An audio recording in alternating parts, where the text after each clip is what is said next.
33 of the North Country Honor Flight.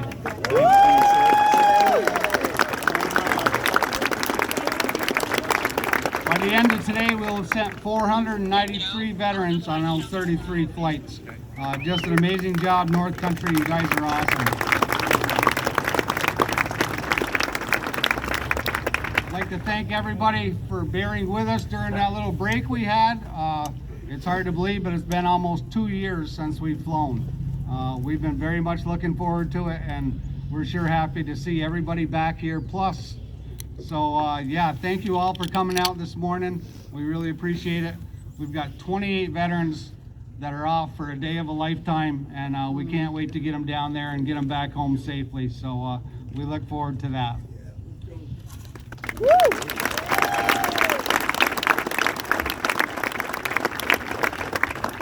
Of course, every flight we have different sponsors that seem to be popping up, and we're very, very fortunate to have that happen. This time, Nyscoba has sponsored this entire flight. Yeah.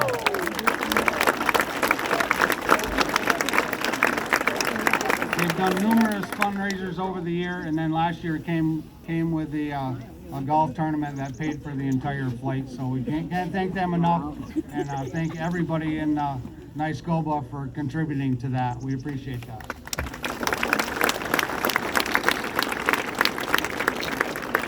You know, it's been so long since we have flown that a lot of things have happened.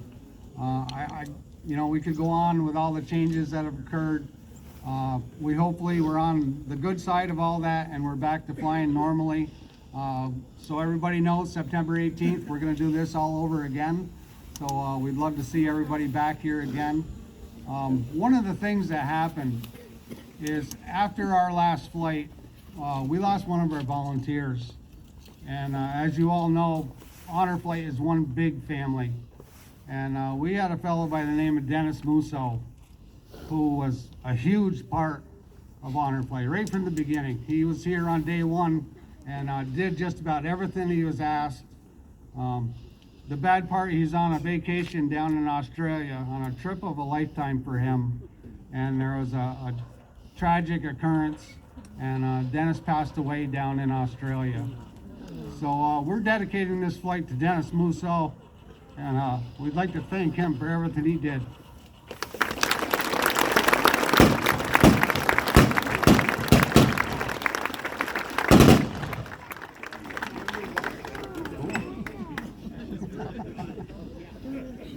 I'm going to hand you over to a real professional. Once again, Tom Halleck is just an awesome person that comes to us all the time and is always here for us. So from Mountain Lake PBS, Mr. Tom Halleck. Good morning, everyone. Welcome. It is so great to see everyone back here again. We are so happy to have you here and so pleased that you are part of the send-off this morning. We are going to get things underway with the national anthem, and we are so proud to have Glenn Miller here this morning to sing the national anthem. And then please, well, most of you are standing anyway, remain standing for the Pledge of Allegiance. But Glenn Miller.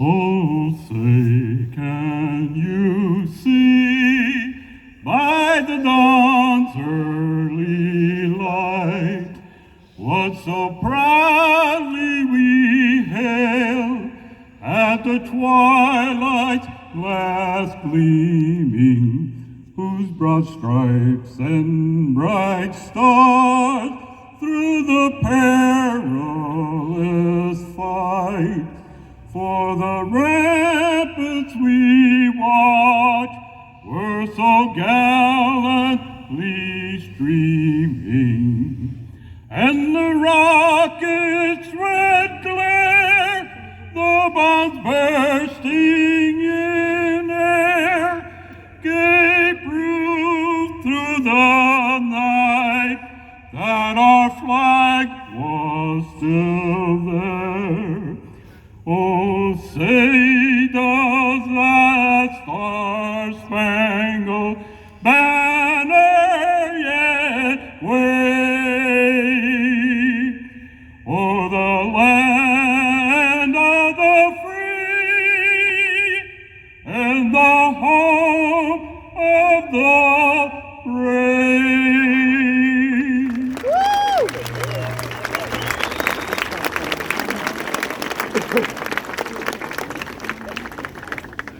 Thank you, Glenn. We now have troops 46 and 39 from Beekmantown and Plattsburgh for the Pledge of Allegiance.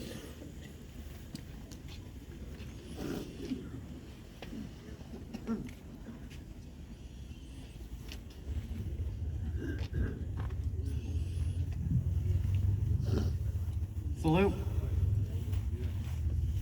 I pledge allegiance to the flag of the United States of America, and to the republic for which it stands, one nation, under God, indivisible, with liberty and justice for all.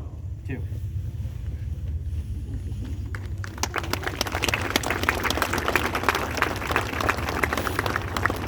Thank you. I would now like to welcome New York State Assemblyman Billy Jones.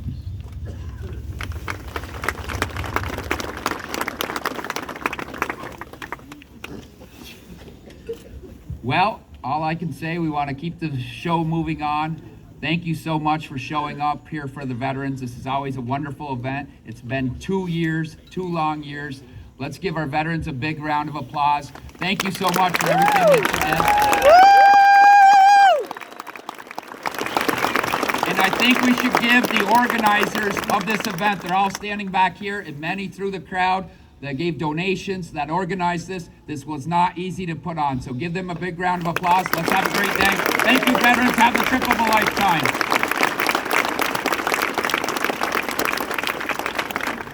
Thank you, Assemblyman. Now, Michael Cashman, Town Supervisor, with a few words. 3 things. 1, welcome back. 2, God bless our veterans and God bless our troops. Let's have a fantastic day, folks. Thank you, Michael. As Barry mentioned, we are so proud to have NYSCOBA as our flight sponsor this year. Please welcome John Roberts.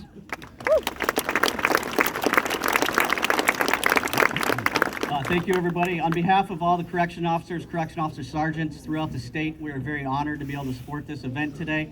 We're happy the event has returned, especially with last year's unforeseen circumstances of the world shutting down on us. It's an honor to be here today supporting these troops that are heroes for all of us, you know, to be able to have events like these. With that being said, the Honor Flight's one of the most important programs in the area. It allows these brave men to visit the national cemeteries erected in their efforts. It's an absolute least we can do to honor these individuals. And NYSCOBA is very honored to do this today. So thank you to them, and it's an honor to be here. Thank you. Thank you, John. It's now my pleasure to introduce Gary Liberty, who's going to pay tribute to the veterans we have lost since our last flight.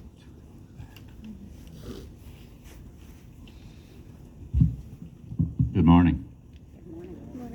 At this time, we remember the veterans that we've lost since the last flight almost 2 years ago. This includes 42 veterans that had flown with us already, and 10 veterans that were on the list waiting to go. So at this time, please face the flag for the gun salute, followed by the playing of taps, and concluding with Amazing Grace.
May each of these worthy veterans rest in peace. Thank you.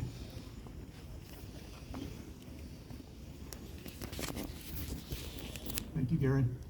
We want to mention that the flag is at half-staff in honor of the service members who we lost in Afghanistan. I wanted to point that out. Now, a closing prayer from Mike Farrell.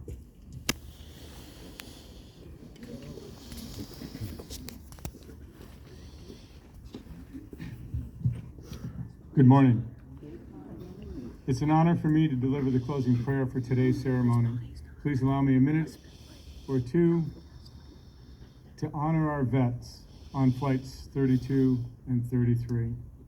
When George King emailed today's itinerary, he attached with it a Latin adage, Si vis pacem para bellum.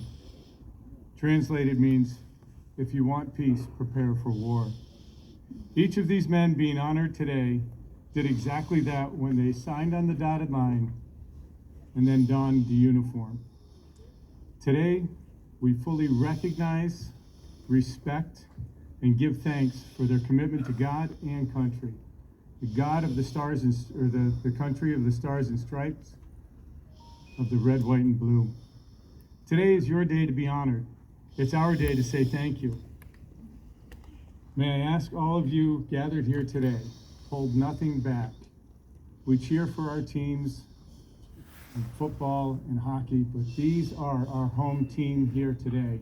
Hold nothing back in appreciation and applause, please.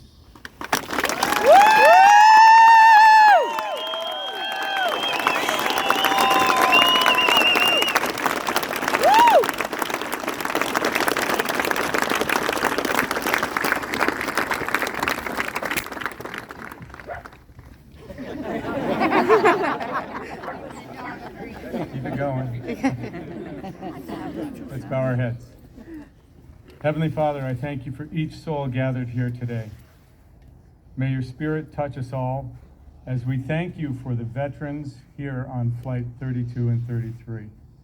We ask your hand of guidance through each second of this day, that each of these warriors feel your blessing and our thanks.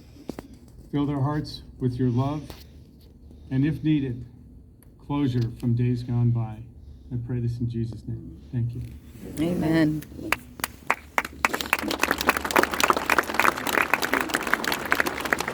Thank you, Mike. It's now my honor to introduce the Director of Operations, Janet Dupree, for the biographies of our veterans as they are going to receive their travel orders and board the honor flight bus. Janet?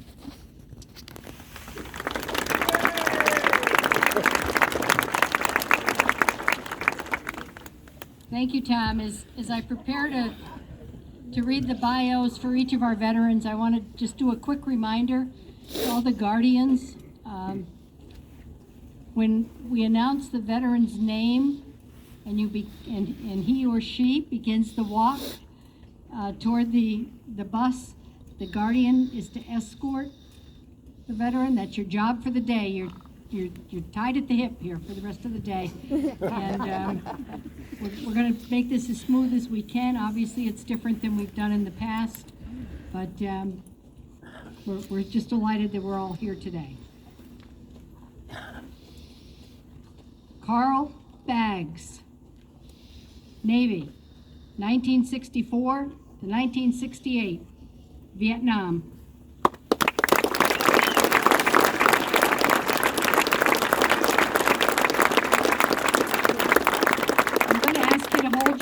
Till after I read the bio so that he can hear it on the way by.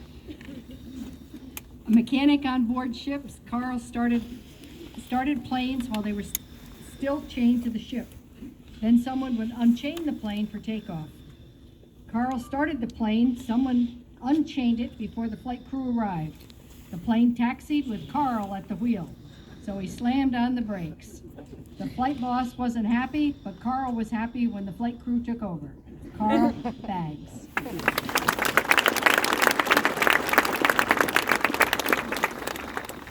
Romeo Barrier, Army National Guard, 1967 to 1993, Vietnam. Basic training at Fort Knox led Romeo to many exercises, including red-eye missile launchers. After 7 years, he joined the Plattsburgh 962nd Ordnance Company.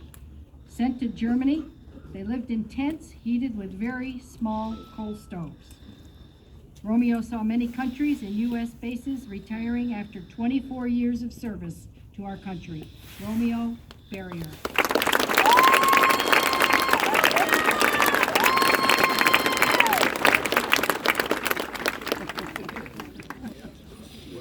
I should have said it in the beginning, but I think all the veterans know.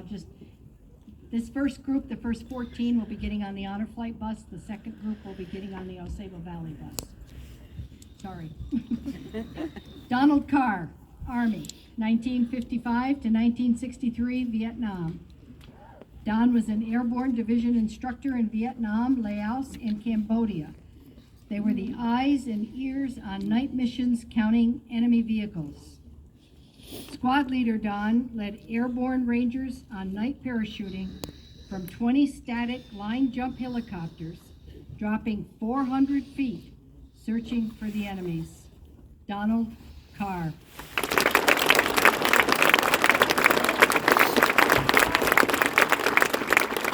Gordon Andy Traver.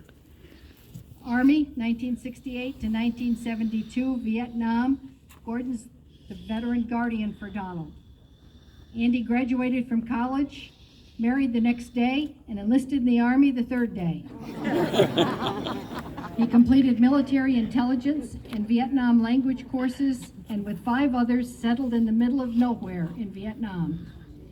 Isolated, never safe, eating more rice in a year than anybody should in a lifetime, the intelligence operators returned stateside. Andy Traver.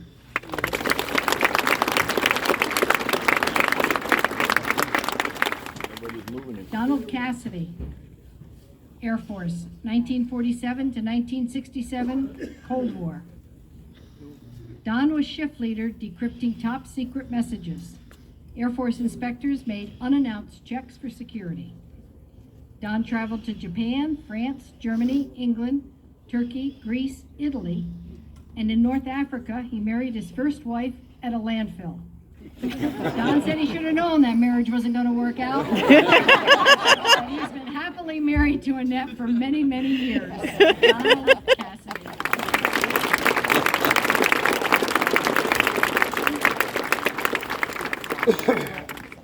Carl Duford, Air Force, 1962 to 1986, Vietnam. Carl worked presidential security from 1969 to 1973.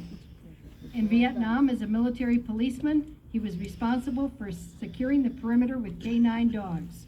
One night, Carl prevented the Viet Cong from overrunning the base along the perimeter. For his action and bravery, he received the Bronze Medal of Valor. Carl Duford.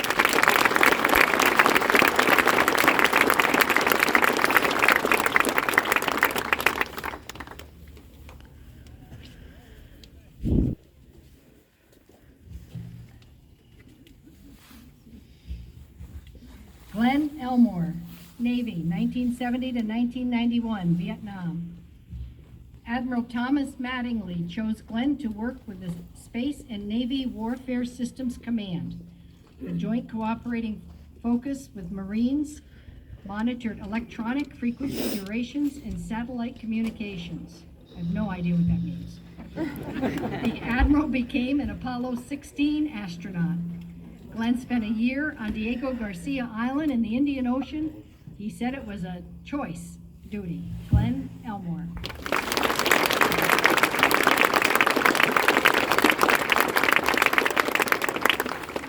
Paul Gardner, Army, 1967 to 1970, Vietnam. After basic training, Paul went into Vietnam in 1968. Paul was in country for Tet offenses, the 1969 Tet counteroffense, and counteroffenses phases 4, 5, and 6. Once stateside, the Army raised his life insurance to $15,000. How nice of the Army. Paul was discharged on August 28th, 1970.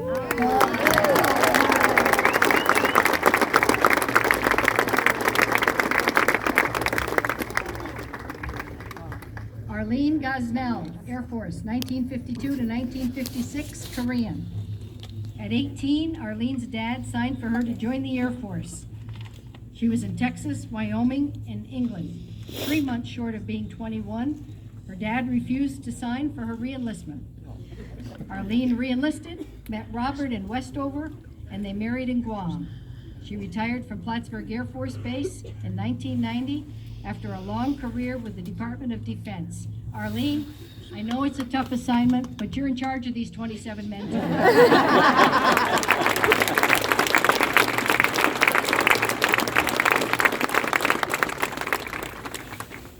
Edward Hall, Army, 1953 to 1956, Korean. Ed served with the 7th Division, 17th Regiment, above the 38th parallel. There were no towns, just the compound. He guarded millions of dollars of military payment certificates, watching the color of certificates so the black market couldn't get a hold of them. Ed was issued a .45 pistol. He didn't know how it worked, whether it was loaded or not, or what to do with it. Edward Hall.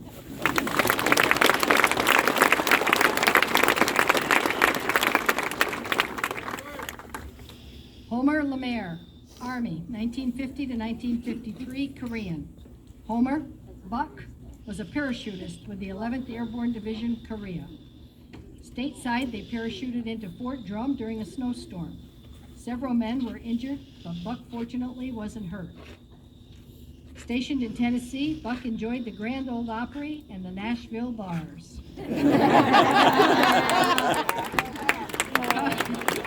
Coming home to Tupper Lake, he hitchhiked or hopped a train. Homer Lemaire.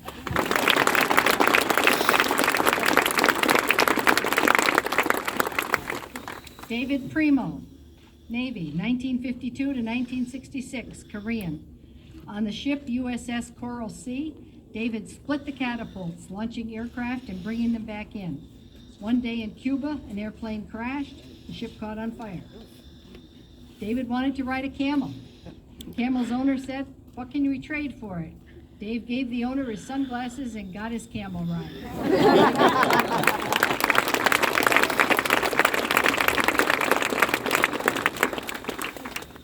Floyd Rock, Army, 1965-1967, Vietnam. On one Delta Huey helicopter, Floyd was mechanic crew chief and door gunner with an M60 machine gun. He trained infantry to load and unload from the Huey. In 1967, Tuwa Air Force Base, Floyd flew the Huey, hauling troops of the 111th Airborne and picking up wounded soldiers. Floyd Rock.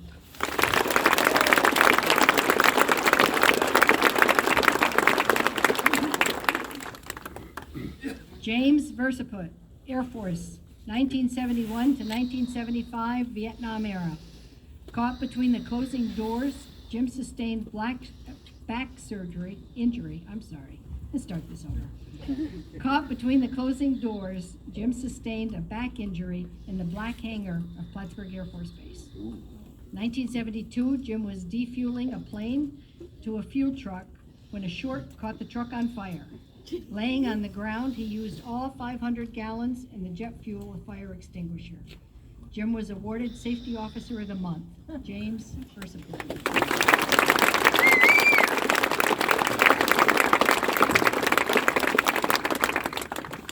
William Wolford, Air Force, 1953 to 1973, Korea. Bill was a pilot of KB-50J, C-130E, and C-141 planes.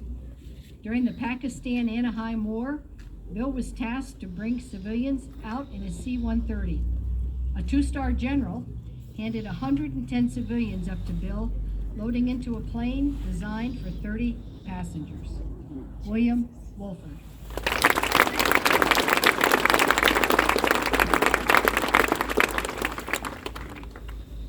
Robert Woods, Army, 1950 to 1952, Korean. Bob went to Germany on the USS Langford. Sailor slept on fold-down cots with a thin piece of canvas cloth. Cot stacked 5 high. Turning over, the sailor hit the guy above him. Carrying Class A uniforms on backpacks, they wiggled items from the packs. Hanging clothes on pipes brought a quick announcement, no hanging clothes on pipes. Bob Woods.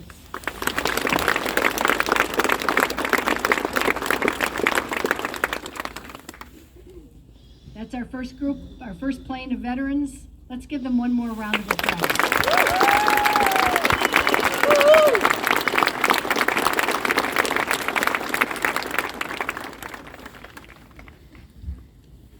Start with flight number 33, Albert Barcombe, Army, 1961 to 1964, Vietnam.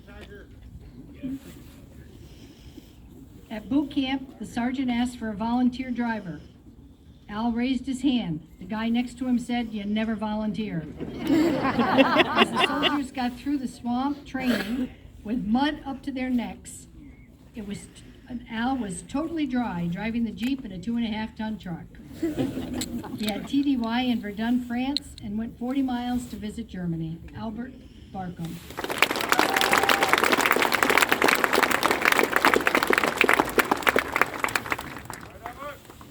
Alan Ubrian, Marines, 1966 to 1970, Vietnam. While Alan was serving in Okinawa, he met 3 people he'd gone to high school with. A ship-to-shore radio operator. He was among the Marines transported from California aboard the USS Tulare. The ship safely delivered the Marines and cargo to the Da Nang harbor. Alan finished his tour as a driver and radio man in Okinawa. Alan O'Brien.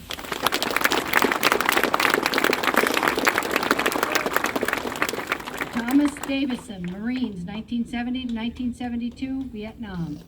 While in Okinawa on guard duty, Tom met up with his cousin. They separated as Tom transferred to patrol the Ho Chi Minh Trail. At Freedom Hill, the cousins reconnected. A military police radio man, Tom used a short wire to call in air raids and bombings at night. Tom said they were sitting ducks in the Da Nang as Vietnam Cong owned the night. Thomas Davison. All right, Tommy!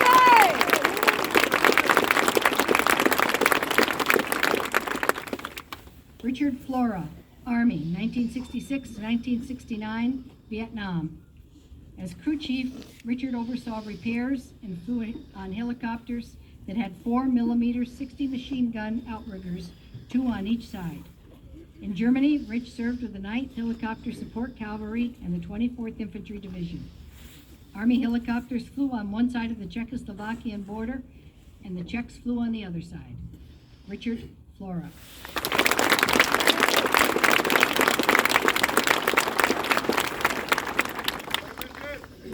Earl Garrett, Navy, 1956 to 1959, Vietnam. Earl served on the USS Saratoga CVA-60 aircraft carrier. They were stationed at the entrance to the Mediterranean. Earl did general repair and maintenance and stood watch for hours. The Saratoga tied up in Cannes, France during the 1958 Lebanon crisis. All sailors were directed to manned battle stations. Earl Garrett.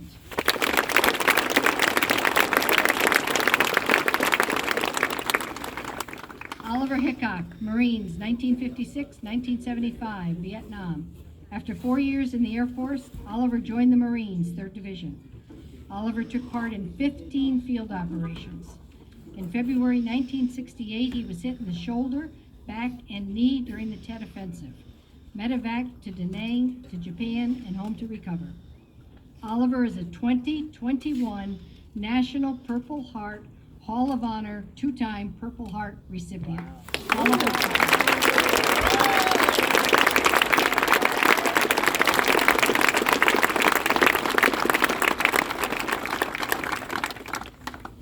James Knapp, Navy, 1958-1960, Vietnam. James enlisted in the Navy in Philadelphia. He was sent to the U.S. Naval Station in Newport, Rhode Island, where he graduated from Radio Man A School. Jim served on the USS McGowan as a radio man and was later switched to gunnery clerk aboard the USS Springfield until his honorable discharge. James Knapp.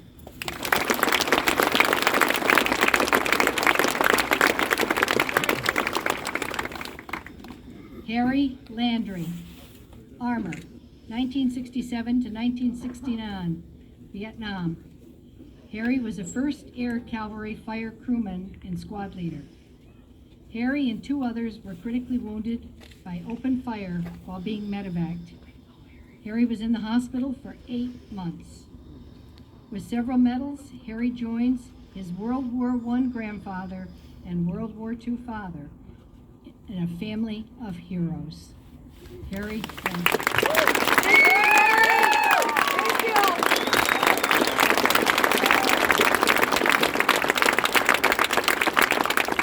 Gerald LaValle, Army, 1961 to 1963, Vietnam. Gerald was in the Signal Corps stationed in Orleans, France. With security clearance, he was at the headquarters for communications and information systems. If messages came in with a piece missing, the entire message was resent. Living on post, his wife Darlene was with him for 14 months. Gerald enjoyed visiting Belgium, Holland, Spain, and Germany. Gerald LaValle.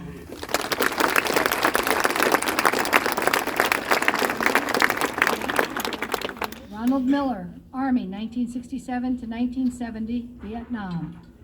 Ron was a general vehicle repairman with the 815th Combat Engineers.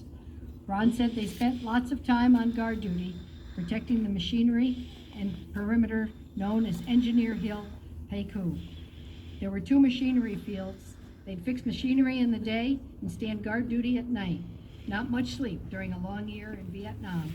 Ronald Miller.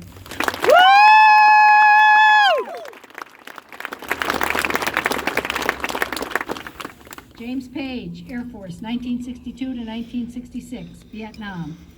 Jim entered the Air Force at 17. He went to Texas to become a jet mechanic. As a heavy equipment operator, he was sent to Payro, France to extend the runway. This Georgia boy was sent to Thule, Greenland, blowing and plowing snow to keep the runway open. On to Plattsburgh Air Force Base with more snow and operating heavy equipment. Jim became a final resident of Plattsburgh. James Page.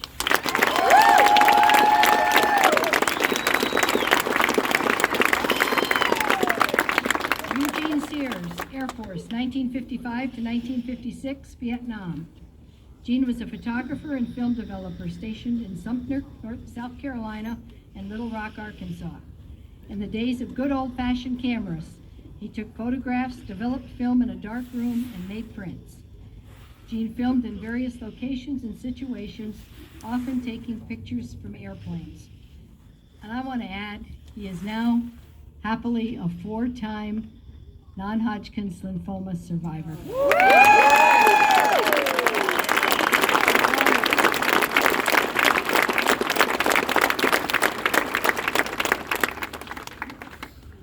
Dale Stevens, Air Force, 1968 to 1989, Vietnam era. Dale served 20 years, the first decade in administration and the second decade in flight management. 1980 to 1985, Dale was stationed at Plattsburgh Air Force Base. Discharged from Myrtle Beach, he retired in Plattsburgh. Dale has a collection, an amazing collection, of 400 patches, most of which were from aviators, some from enlisted personnel. Dale Stevens.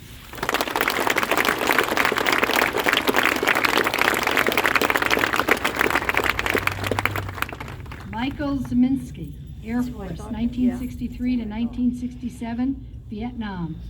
An aerial photographer, Mike flew many reconnaissance missions. He was stationed at Westover Air Force Base, Massachusetts, then transferred to Plattsburgh.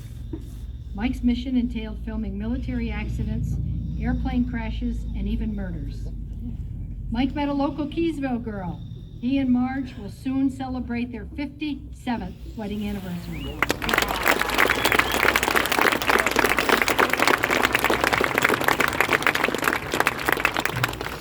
That concludes our biography for our 28 amazing hero veterans. They're getting on the bus. You got to make sure you clap loud enough for every single one of them to hear you. Let's hear it.